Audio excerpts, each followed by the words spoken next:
사도행전 강의 24번째 시간으로 예수님을 만난 사람의 변화라는 제목으로 말씀을 보겠습니다. 예수님을 진짜 만난 사람이라면 반드시 변화된 모습이 존재합니다. 물론 오늘 본문에 나오는 이후에 바울이라고 이름이 바뀐 이 사울처럼 예수님을 극적으로 만난 사람은 기독교 지난 2000년 역사 가운데 없겠죠. 하지만 이런 극적 만남이 아니더라도 우리는 다 예수님을 만났기 때문에 우리 삶에서 변화를 경험합니다. 그런데 많은 사람들이 변화를 하고 생각하는 부분에 있어서 자기가 종교적이 되거나 혹은 이렇게 교회에 열심히 나오는 것을 변화라고 착각하게 되는 경우가 많이 있습니다.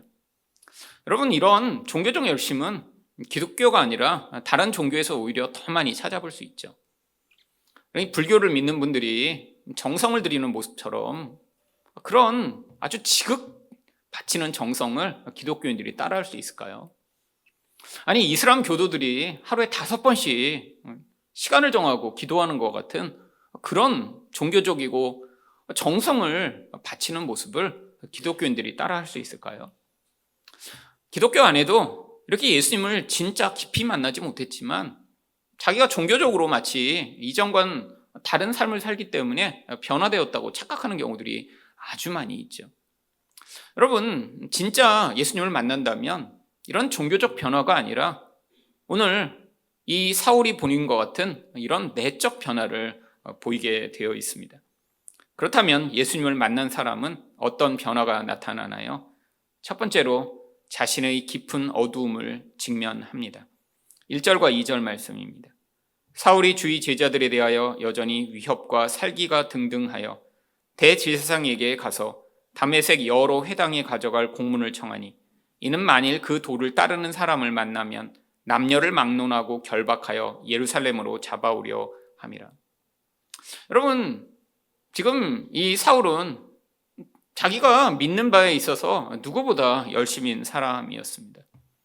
지금 예루살렘에서 막 이 사울이 주도해서 그리스도인들을 다 잡아가기 시작하니까 지금 사방으로 다 흩어졌죠.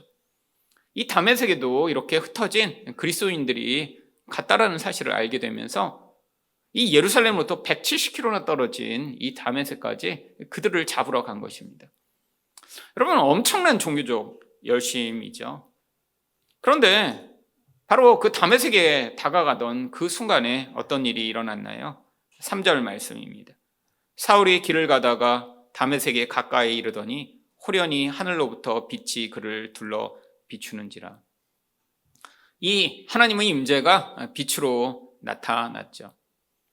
이렇게 하나님의 임재가 빛으로 나타나는 것 또한 성경에 이것을 기록함으로 말미암아 우리에게 바로 이렇게 하나님이 임재하셨다는 것을 보여주기 위한 목적으로 나타난 것이죠. 이렇게 하나님이 강력하게 임재하시니까 어떤 일이 벌어졌나요? 4절 상반절입니다. 땅에 엎드려져 들으매. 여러분, 인간은 죄인이기 때문에 하나님의 그런 강력한 임재 앞에서 바로 이렇게 엎드려질 수밖에 없는 존재입니다. 하나님을 만난 사람들이 성경에서 동일하게 반응하는 모습이죠. 그 위험 앞에 그냥 서 있을 수가 없어서 바닥에 엎드려 고개를 숙이고 벌벌 떠는 모습이요. 그런데 이렇게 나타나신 하나님이 바로 말씀을 하십니다. 4절 하반절입니다. 소리가 있어 이르시되 사울아 사울아 내가 어찌하여 나를 박해하느냐 하시거늘. 여러분, 이 사울은 예수님을 직접 박해한 적은 없습니다. 누구를 박해했죠? 예수 믿는 사람들이요. 근데 예수님이 이 사울에게 뭐라고 하시나요? 왜 나를 박해하냐라고 하시죠. 여러분, 이것은 무엇을 보여주고 있는 것인가요? 바로 예수님이 성도와 함께하고 계심을 보여주고 있는 것입니다. 우리의 하나님은 물론 초월해 계세요. 그래서 우리가 그 하나님을 하늘에 계신 하나님이라고 부르죠. 그런데 또 그 하나님은 성령으로 말미암아 이 성도와 함께 계십니다. 여러분, 박해를 당할 때 마치 안 막아주셔서 하나님이 도대체 우리와 함께 계셔 이렇게 생각할 수 있지만 이 하나님이 성령으로 우리와 함께 하심으로 말미암아 그 박해 가운데 지금 그 모든 박해를 다 같이 감당하고 계시다라고 하는 거예요. 여러분, 이 신앙이 어린 사람들은 우리가 이 세상에서 경험하는 어려움, 고난을 지나가며 하나님이 어디 있어? 라고 이야기를 합니다. 근데 하나님은 바로 거기 계세요. 여러분, 하나님이 이 땅에서 우리의 이 어려움과 심지어는 이런 예수를 위해 살아가는 자들이 경험하는 박해까지도 허용하시는 목적이 있기 때문에 그것들을 허용하시는 것이죠. 여러분, 우리 눈을 열어야 합니다. 우리가 이 땅에서 당하는 이 고난이나 박해까지도 심지어는 하나님이 목적을 위해 허락하시는 것이며, 여기에서 당하는 이 모든 삶이 바로 하나님 나라의 어떤 우리가 알지 못하는 목적을 위해 허용되고 있음을 깨달아야죠.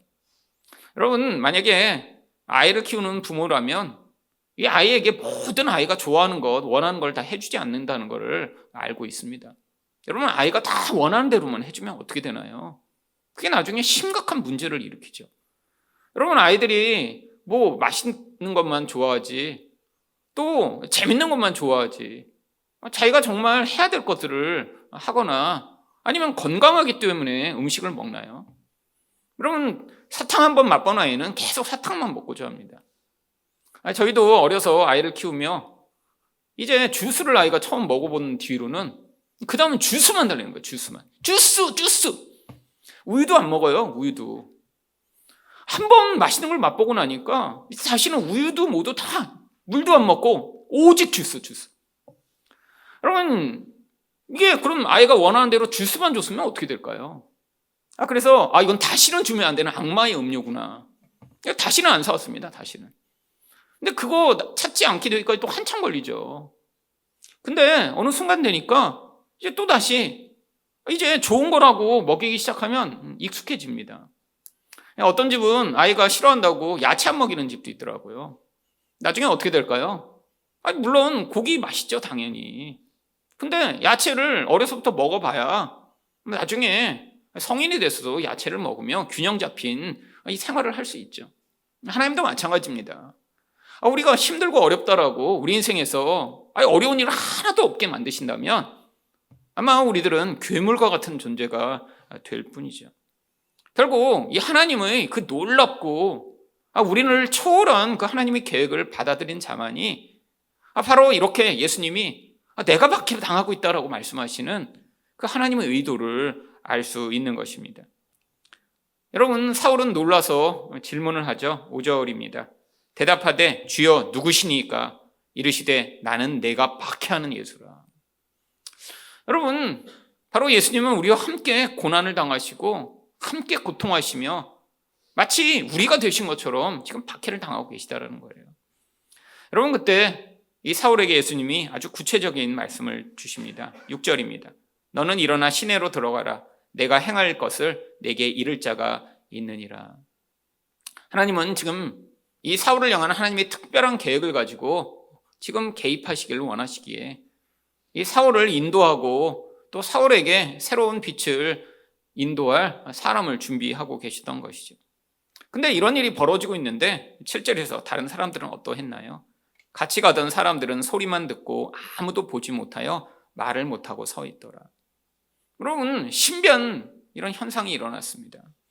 지금 이 사울만 그 소리를 듣고 거기에서 지금 예수님과 대화를 하고, 근데 다른 사람들 아무도 알지 못해요.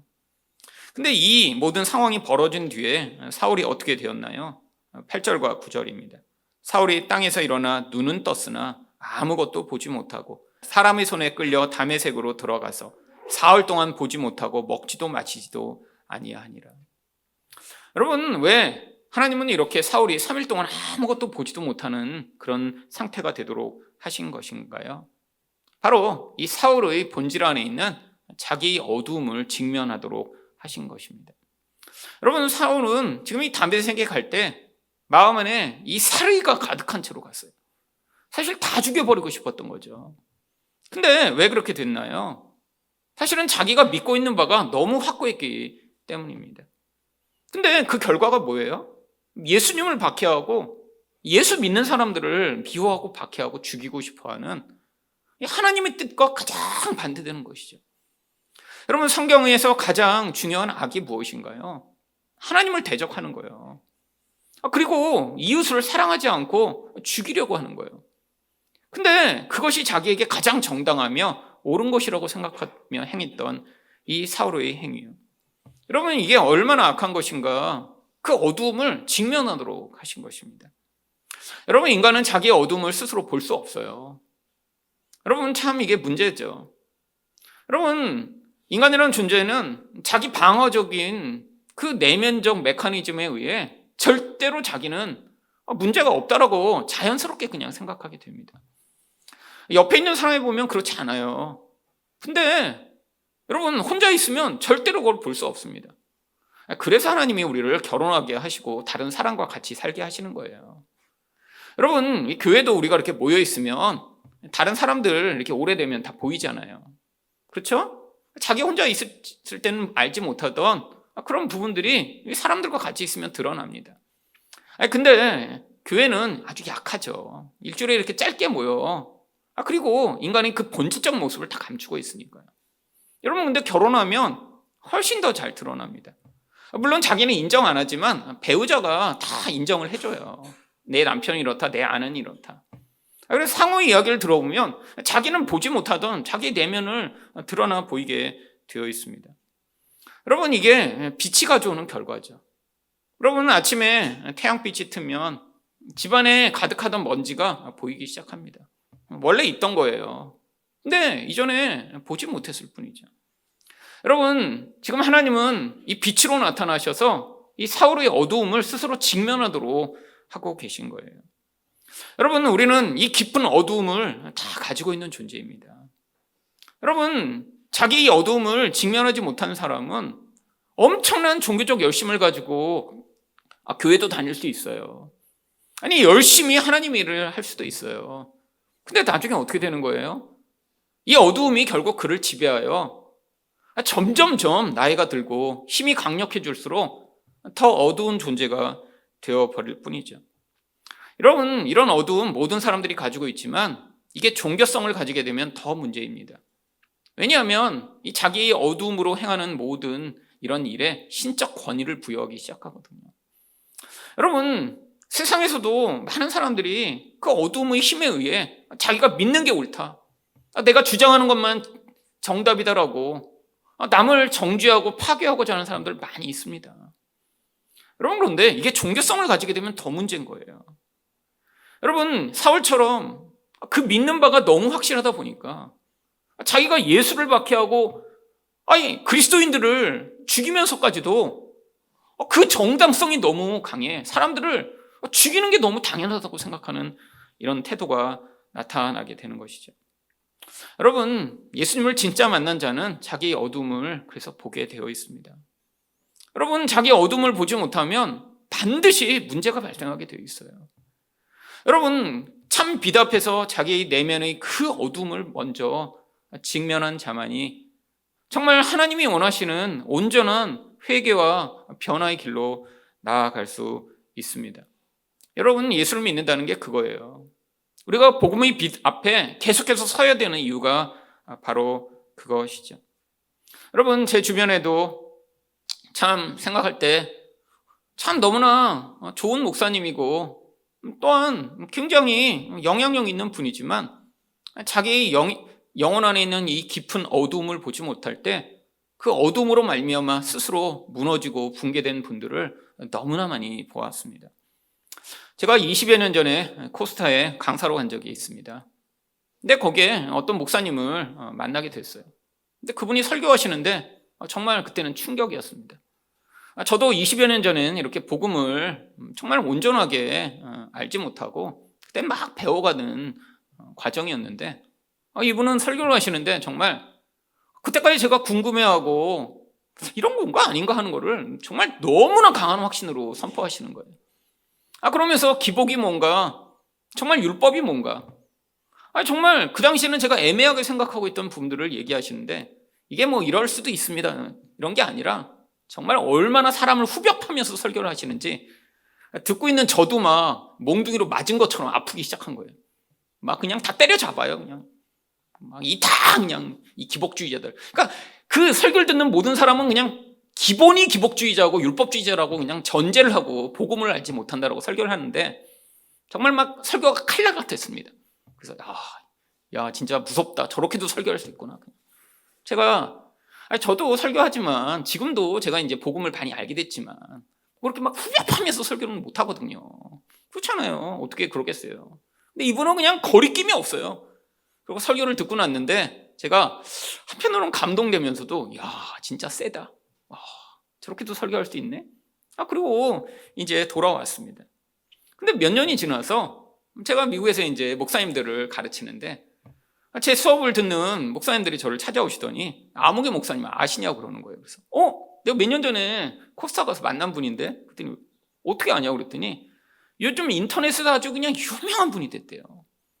그러더니 이분 설교 들어보셨냐는 거예요. 자기들도 듣고 있대요. 저한테 공부하면서. 그래갖고 지금 막 전 세계에 막 난리래요. 몇만 명이 막 듣고 있는 그런 설교가 됐대요. 그러고 가서 또 설교를 몇 개 들어보기 시작했습니다. 그랬더니 설교가 정말 준비도 많이 하셨어요. 이분은 설교 준비 한 편 하느라고 막 독일에서 막 논문을 찾아갖고 뭐 독일어를 자기는 못 하신대요. 근데 그 독일어를 몇백만 원을 들여갖고 그 논문을 번역해갖고 그 논문까지 찾아갖고 연구를 하고 그리고 설교도 잘해요.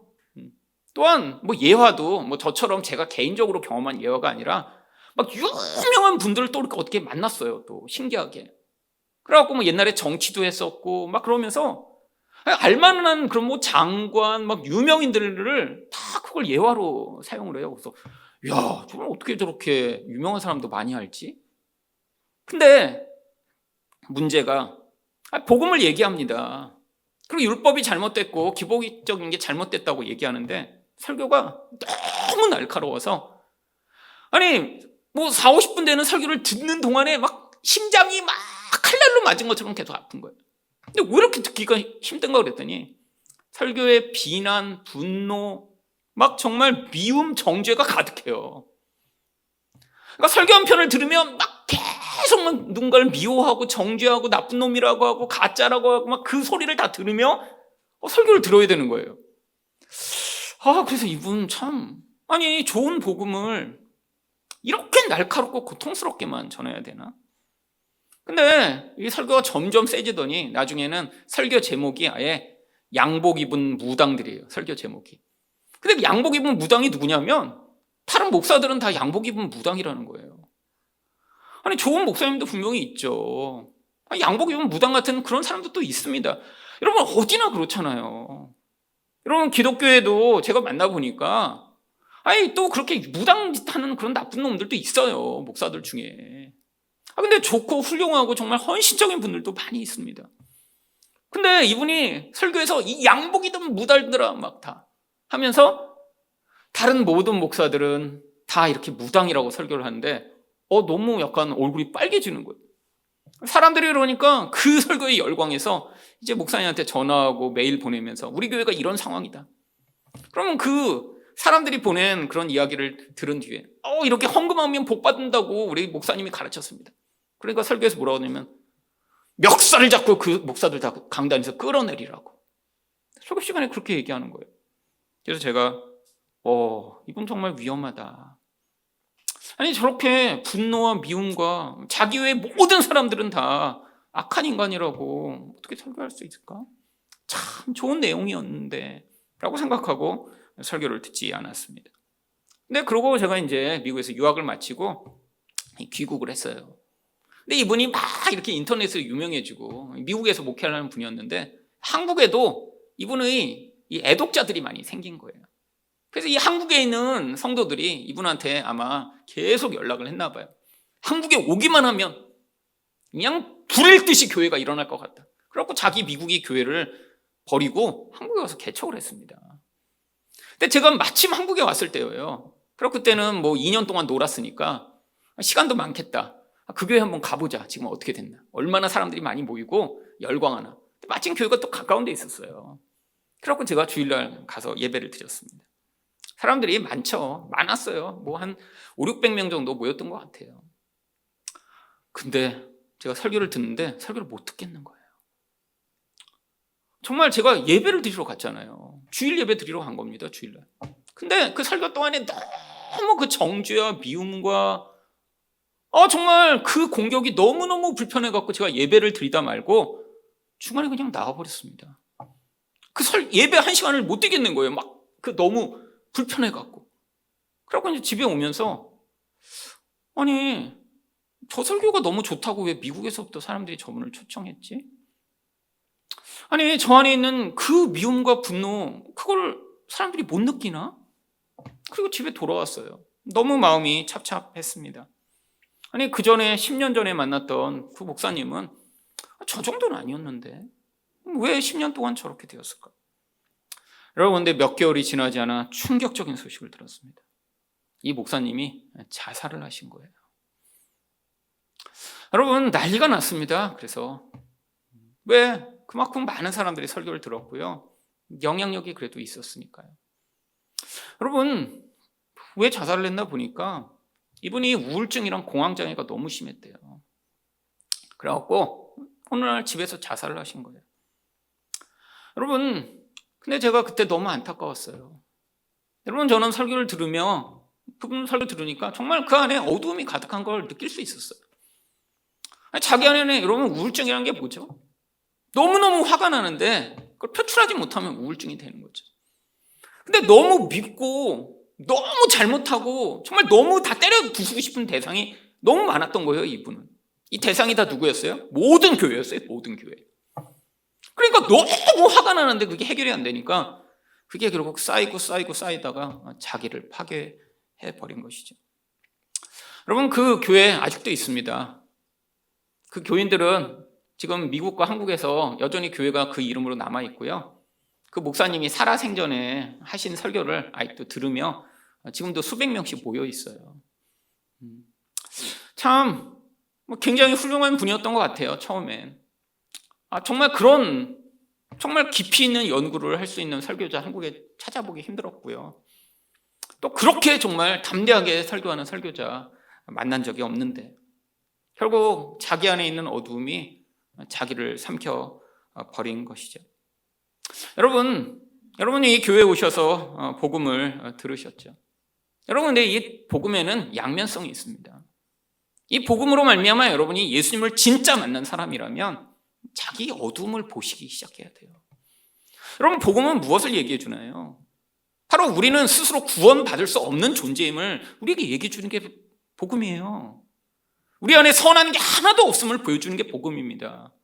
그래서 복음은 오직 예수 그리스도에게만 우리 의존과 구원의 가능성을 두도록 만드는 게 복음이에요. 여러분, 근데 복음을 들어서 머리만 알게 되면 어떤 일이 벌어진 줄 아세요? 비판과 판단이 점점 커지기 마련입니다. 저 사람은 복음을 얘기 안 하네. 저 사람은 안 되네. 여러분, 이게 복음의 또 다른 반작용입니다. 복음으로 여러분이 진짜 예수를 만났다면 자기 어두움을 보셔야죠. 내가 정말 선한 게 하나도 없는 존재구나. 여러분, 그러니까 여러분 안에서 진짜 예수를 만난 증거는 바로 여러분의 어두움을 직면하여 이전에는 남을 향해 여러분의 비난과 판단의 칼날을 들이우던 것을 이제 거두고 하나님, 제가 하나님 앞에 죄인입니다. 예수님이 아니면 저는 쓰레기 같은 존재이며 아무것도 아닌 존재입니다라고 자기를 발견하게 되시는 것이죠.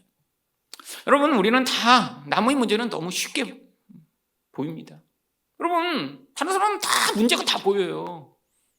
근데 여러분이 그런 남을 향한 비난과 판단만을 하고 계시다면 지금 어쩌면 여러분은 예수를 진짜 만난 게 아닌지도 몰라요. 복음을 들어서 점점 이제 율법이 뭐구나, 기복이 뭐구나 판단은 됐어요. 근데 진짜 예수를 만나지 못했다면 우리 안에서 남을 향한 정죄는 점점 커지고 남을 향한 비난과 판단은 점점 강해지게 되겠죠. 여러분은 정말 예수를 만나 자신의 어두움에 눈을 뜨셨나요? 여러분, 하나님이 여러분의 인생 가운데 이 어두움을 만나게 하시기 위해 그래서 때로는 고난을 주시고 때로는 갈등도 허락하시는 것입니다. 여러분, 결혼도 어쩌면 그런 과정으로 주어져 있는지 몰라요. 제가 늘 말씀드렸잖아요. 저는 결혼하기 전에 정말 결혼만 하면 나랑 결혼한 여자는 얼마나 행복할까? 이렇게 준비된 신랑을 만나? 여러분 그렇게 생각했어요.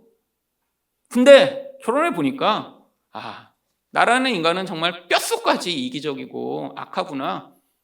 여러분 결혼이 제가 예수님을 만난 과정이죠. 예수님을 어떻게 만났냐요? 저한테는 빛으로 오신 것보다 내 영혼이 얼마나 이기적이고 얼마나 죄악된 존재인가를 여러분 가장 가까운 사람, 가장 가까운 관계들을 통해 경험하며 정말 나는 스스로 이 예수님의 모습을 흉내도 낼 수 없는 존재구나라는 사실을 알게 되며 더 깊은 바로 이 복음의 은혜에 의존하는 길로 가게 된 것이죠. 물론 우리도 다 사울처럼 빛으로 한 번에 나타나셔서 이렇게 단번에 변화된 것 같은 모습을 경험하기를 원하죠. 여러분 근데 이거는요 역사상 딱 한 번만 있는 일입니다.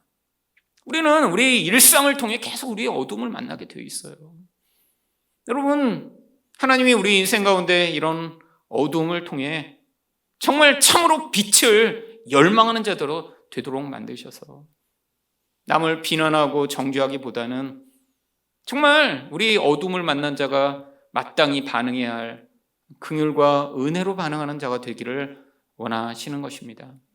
이런 자기의 어둠을 직면하여 예수의 모습을 가진 여러분 되시기를 축원드립니다. 두 번째로 예수님을 만난 사람은 어떤 변화가 나타나나요? 영적인 눈을 뜹니다. 10절 말씀입니다. 그때 다메섹에 아나니아라는 제자가 있더니 주께서 환상 중에 불러 이르시되 아나니아야 하시거늘 대답하되 주여 내가 여기 있나이다.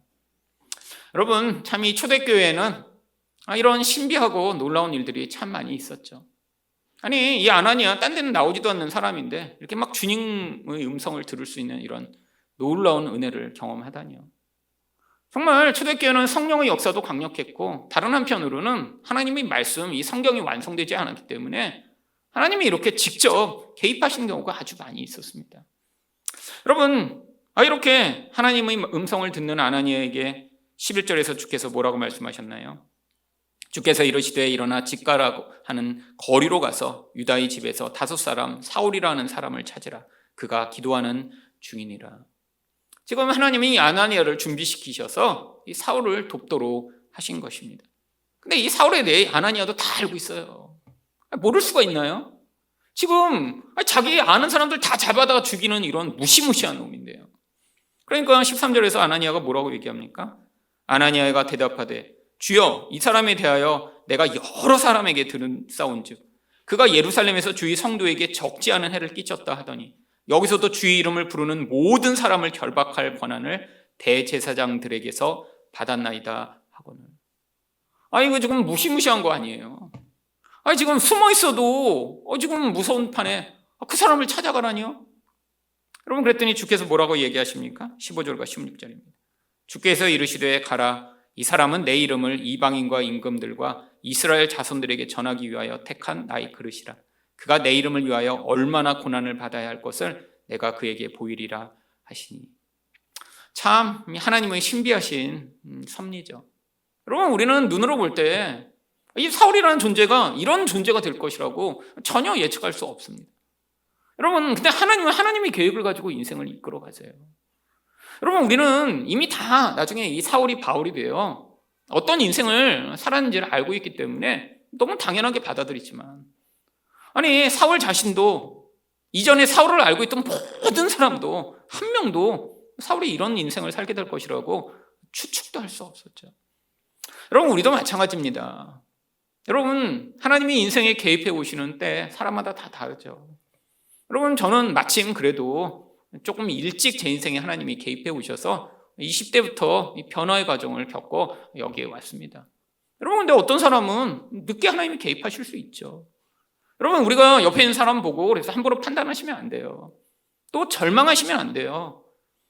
여러분 그리고 우리 자신을 보고도 낙담하시면 안 돼요.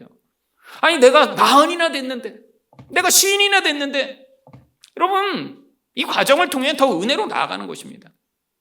여러분 이렇게 자기의 어두움을 하나님이 경험할 수 있도록 하나님 우리가 때로는 이런 은혜 앞에 우리를 서도록 하시는 것인데 여러분 거기서 절망하며 저는 하나님 이제 안 될 것 같아요. 여러분 이건 복음의 은혜에 반응하는 태도가 아니죠. 여러분 복음의 은혜에 반응하는 자라면 우리는 자신을 보고 절망할 수 있습니다. 내가 이렇게 됐는데도 아직도 이러네요. 내가 또 화를 냈네요. 또 내가 이렇게 하나님 앞에 부끄러운 존재네요. 여러분 근데 복음을 아는 자는 어디로 가야 되나요? 그러니까 하나님 제가 예수가 필요합니다. 저는 아직도 이렇게 화내고 아직도 남 미워하고 아직도 이렇게 실수하고 아직도 이렇게 문제가 많은 존재이지만 그러니까 나는 안 할래요. 이건 복음을 모르는 자는 율법적 태도예요. 여러분 율법이 뭔가요? 내가 하는 무엇은 행위로 나를 바꾸고자 하니까 자꾸 실망하고 좌절하는 거예요. 여러분 복음은 거기에서 더 나아가게 합니다. 너는 안 되는 게 당연해. 기도 100번 했다고 변하겠니? 그건 안 돼. 근데 내가 너를 돕고 내가 너를 회복시킬 거야 라고 하는 그 예수의 음성을 듣고 그 좌절된 순간에 일어나는 것이죠. 여러분 이 종교와 복음은 유사해 보이지만 전혀 다릅니다. 종교는 자꾸 우리에게 책임을 자꾸 떠넘겨요. 그러니까 자꾸 뭘 얘기해요? 조금 더 기도해 보시라고, 조금 더 열심을 내보라고, 될 때까지 해보라고. 될 때까지. 여러분 될 때까지 해도 안 되는 게 우리 변화입니다. 여러분 얼마나 노력해 보셨나요? 여러분 인격을 바꾸기 위해. 여러분 문제가 있을 때마다 애쓰고 노력 안 해보셨나요? 근데 나이가 드니까 애쓰고 노력하면 점점 잘 되나요? 아닙니다. 여러분 우린 그 근원적 이 문제로부터 인간이 자기 노력으로 변할 수 있는 사람은 없어요.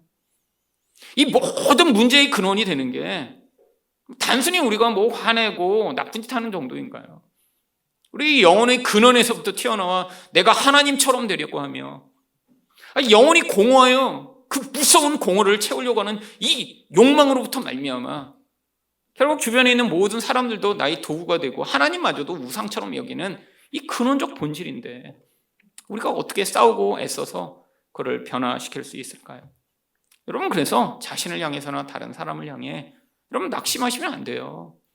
어떻게 하셔야 돼요? 기도하시는 겁니다. 하나님 제가 불가능하군요. 아니 저 사람도 제가 도대체 기대를 할 수는 없군요. 그러니까 하나님께 기도하시는 거예요. 하나님 개입해 주세요. 하나님 오셔서 행해 주세요. 여러분 하나님이 계획하신 이 계획, 여러분 근데 아나니아가 순종할 수 있었습니다. 그래서 17절에 어떻게 했나요? 아나니아가 떠나 그 집에 들어가 그에게 안수하여 이르되 형제 사울아 주곧 내가 오는 길에서 나타나셨던 예수께서 나를 보내어 너로 다시 보게 하시고 성령으로 충만하게 하신다 하니. 여러분 우리에게도 이 순종이 필요합니다. 여러분 두려움에 사로잡혀 있다면 아마 자기가 하나님이 정말 무슨 구체적으로 전보를 보내시나요? 전화를 하셨나요? 아니죠. 내적 감동으로 말씀하시는 것인데 하나님 뜻에 복종하지 않는 자들은 자기의 두려움과 자기 욕망 때문에 순종할 수 없지만 여러분 이런 순종으로 하나님 말씀에 섬길 때 그때 뭐가 일어나나요? 바로 18절 상반절을 보시면 즉시 사울의 눈에서 비늘 같은 것이 벗어져 다시 보게 된지라. 여러분 일부러 하나님이 우리에게 이 그림적인 요소를 담아 보여주신 거예요. 여러분 꼭 영적으로 이렇게 어두워졌는데 꼭 뭐가 비늘 같은 게 나와야 하나요? 근데 이게 이 사울의 영적인 부분을 가로막는 육적 장막이었음을 지금 그림으로 우리에게 한번 보여주신 거예요. 여러분 우리는 다 이런 장막들을 가지고 있는 존재입니다. 하나님이 우리 인생에 오셔서 우리 눈을 열어주시지 않으면 우리는 절대로 눈이 열릴 수 없는 존재예요. 여러분 노력하고 애쓰면 여러분 되나요? 아닙니다. 불가능해요. 여러분 영적인 건 보이지 않는 거고요. 여기서 아무리 애쓰고 노력하고 뭐 난리를 쳐도 하나님이 오셔서 그 주권으로 우리 눈을 열어주실 때만 우리가 그 놀라운 하나님의 나라의 비밀을 볼 수 있는 것이죠. 여러분이 이곳에 오셔서 여러분의 인생 가운데 여러분이 진리를 깨달으셨다면 그리고 그 진리가 성경이 얘기하는 진리와 같은 것이라면 그건 바로 여러분에게 하나님이 영적으로 개입해 오셨기 때문이에요. 여러분 제가 잘해서 여러분이 영적인 눈을 여는 것도 아닙니다. 여러분 아무리 제가 설교를 열심히 하고 잘한다고 해서 받아들이고자 하는 사람 마음이 닫혀 있으면 어떻게 그게 통하겠어요? 하나님이 하시는 거예요. 여러분, 눈이 열렸더니 이 사울이 일어나 세례를 받고 예수 그리스도께 자기 인생을 헌신합니다.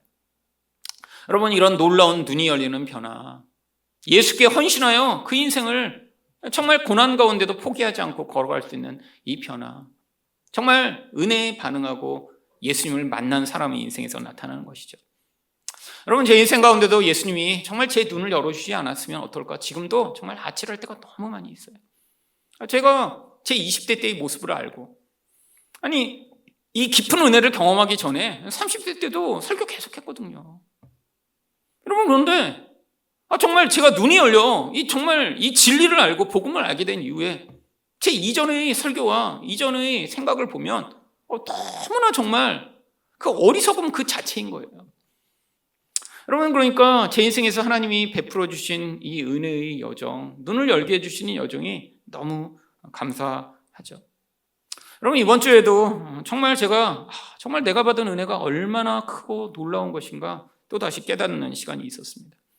이번 주에 어떤 목사님이 이제 계시록 포럼을 하자고 저를 초청하셨어요. 그래서 이제 몇몇 목사님들을 불러다가 이 계시록에 대해 좀 같이 대화도 나누고, 그래서 이 계시록을 좀 서로 배우는 시간을 갖자고. 근데 저는 무슨 입장에 서 있냐요. 그래서 제가 이 무천년 입장이라고. 이 뭐 무천년이라는 게 그거잖아요. 교회 시대 내내 하나님이 통치하시고 우리가 예수님처럼 변화돼서 왕노릇하다가 나중에 이제 예수님 재림하시면 그때 이제 마지막 심판이 있다. 그게 이제 우리 교단이나 개혁주의에서 주장하는 바입니다. 로이드 존스 목사님이나 후쿠마나 이런 분들도 다 그렇게 주장해 왔던 그런 입장이에요. 그랬더니 그럼 목사님이 이 무천년의 입장에서 요한계시록을 한번 정리해서 이제 발표해 달라고 그러겠다고. 그랬더니 거기엔 또 이 전천년설을 주장하는 목사님이 계시대요. 그래갖고 그분은 또 전천년 입장에서 발표하신대요. 그러시라고 뭐 입장은 얼마든지 다를 수 있죠.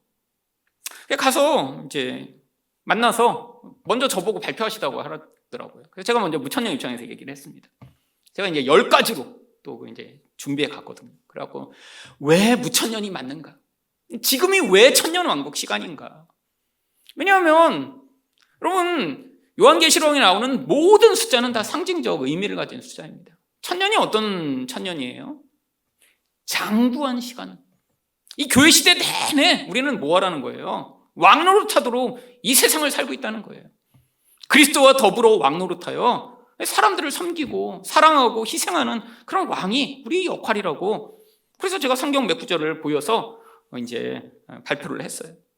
그랬더니 이제 다른 이제 전천년 하는 목사님이 이제 발표할 시간이 됐는데 얼굴을 보니까 처음 나를 만났을 때 얼굴이 아니라 약간 얼굴이 안색이 안 좋아요.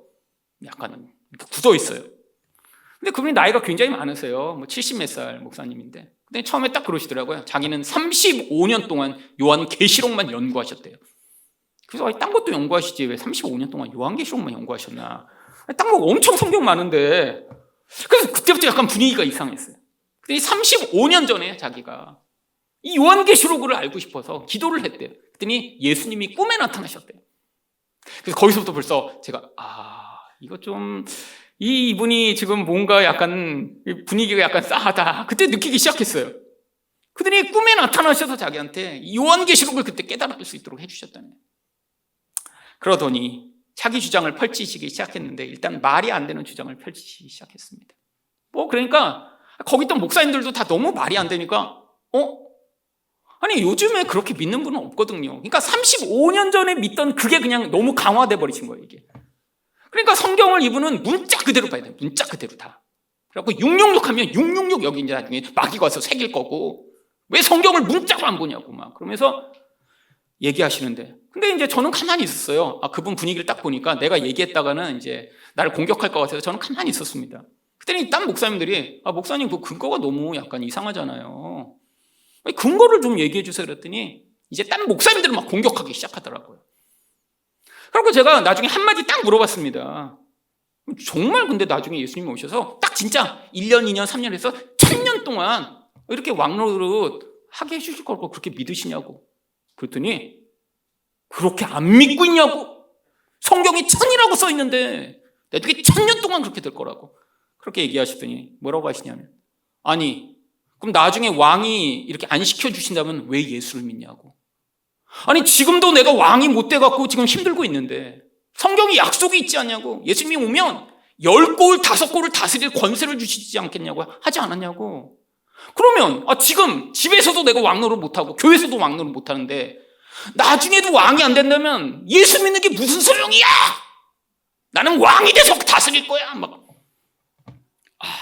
그러더니 이제 한 발 더 나가시는 거예요. 이제까지 기독교 역사상 무천년을 주장하는 마귀 새끼들 때문에 교회가 다 망가져 버렸다고. 갑자기 제가 마귀가 돼버린 거예요, 거기서. 너무 불편해서.